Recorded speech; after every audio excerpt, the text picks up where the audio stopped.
ನಿನ್ನ ಜೊತೆ ನನ್ನ ಕಥೆ ಸೀರಿಯಲ್ನ ಭೂಮಿ ಅವ್ರ ಹೇರ್ ಸ್ಟೈಲ್ನ ಟ್ರೈ ಮಾಡ್ತಾ ಇದ್ದೀನಿ. ಸೊ ಬನ್ನಿ, ಈ ಥರ ಸೈಡ್ ಪಾರ್ಟಿಷನ್ನ ಕೂದಲನ್ನ ತೆಗೆದು 2 ಭಾಗ ಮಾಡಿಕೊಂಡು ಹಿಂದೆ ಪಾರ್ಟಿಷನ್ ಕೂದಲಲ್ಲಿ ಕ್ಲೀನಾಗಿ ಸುತ್ತಿ ನೀವು ಹಿಂದಕ್ಕೆ ಹೇರ್ ಪಿನ್ನಿಂದ ಸೆಕ್ಯೂರ್ ಮಾಡ್ಕೋಬೇಕು. ಹಾಗೇನೆ ಮುಂದೆ ಇರೋ ಕೂದಲನ್ನು ಅಷ್ಟೇನೆ ಕ್ಲೀನಾಗಿ ಸುತ್ತಬಿಟ್ಟು ಪಫ್ ಬರೋ ರೀತಿ ಮೇಲೆ ಕೇಳಿದ್ರೆ ಕ್ಲೀನಾಗಿ ಕಾಣಿಸುತ್ತೆ ನೋಡಿ. ಸುತ್ತಬಿಟ್ಟು ಹಿಂದೆ ಹೇರ್ ಪಿನ್ನಿಂದ ಸೆಕ್ಯೂರ್ ಮಾಡ್ಕೋಬೇಕು.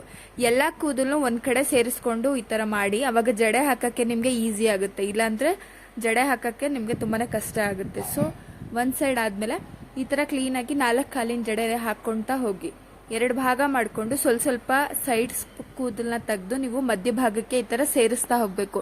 ತುಂಬಾನೇ ನೀಟಾಗಿ ಒಂದು ಜಡೆ ರೆಡಿ ಆಗುತ್ತೆ. ಮತ್ತೆ ಹೇರ್ ಸ್ಟೈಲ್ ಕೂಡ ತುಂಬಾನೇ ನೀಟಾಗಿ ಕಾಣಿಸುತ್ತೆ. ನೀವೇ ನೋಡ್ಬೋದು, ತುಂಬಾನೇ ಸಖತ್ತಾಗಿ ಕಾಣಿಸುತ್ತೆ ಈ ಹೇರ್ ಸ್ಟೈಲು. ಸ್ಯಾರಿಗೆ ಫಂಕ್ಷನ್ಗೆಲ್ಲ ಟ್ರೈ ಮಾಡಿ.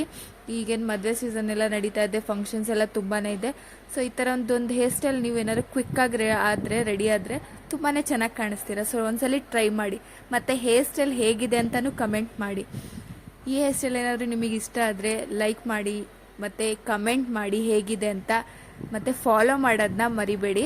ಈ ತರದೇ ಒಳ್ಳೊಳ್ಳೆ ಹೇರ್ ಸ್ಟೈಲ್ಸ್ನ ತಗೊಂಡ್ ಬರ್ತೀನಿ. ಯಾವ ಹೇರ್ ಸ್ಟೈಲ್ ಬೇಕು ಅಂತನಾದ್ರೂ ಕಮೆಂಟ್ ಮಾಡಿ, ನಿಮ್ಗೆ ಹೇರ್ ಸ್ಟೈಲ್ಸ್ ನ ಮಾಡಿ ತೋರಿಸ್ತೀನಿ. ನೋಡಿ ಎಷ್ಟು ಸಖತ್ತಾಗಿ ಹೇರ್ ಸ್ಟೈಲ್ ರೆಡಿ ಹೇಗಿತ್ತು ಅಂತ ಕಮೆಂಟ್ ಮಾಡಿ. ಮತ್ತೆ ನನ್ನ ಪೇಜ್ ನ ಫಾಲೋ ಮಾಡ್ಕೊಳ್ಳಿ. Thank you.